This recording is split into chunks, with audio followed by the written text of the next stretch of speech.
Ano po ang nagtulak sa'yo para pasukin ang trabaho ito? Pahirapan po. May anak po ba kayo? Oo, Nakapag-aral po ba kayo? hindi. Bakit po ganito ang trabaho ang pinasukan niyo? Ito ang kaya ko lang. Hindi po ba kayo nag-isip na magtinda na lang or something? Alam ko puhunan eh.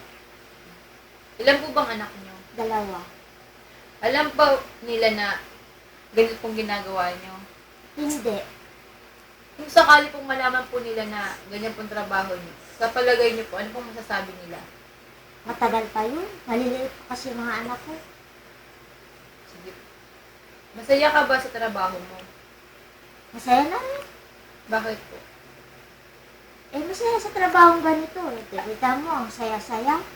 Ilan po bang ang nakukuha niyo sa isang gabi?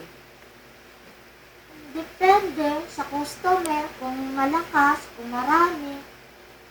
Medyo malaki-laki rin. Ano pong ginagawa niyo kadalasan sa loob ng bar? Umiinom, nagpapatibol. Last na pong tanong. Ano pong kahalagahan ng 20 pesos para sa'yo? Malaki na rin. Ano pong nabibili niyo dun kung sakali? Nabibili na rin ng bigas, ilulugaw.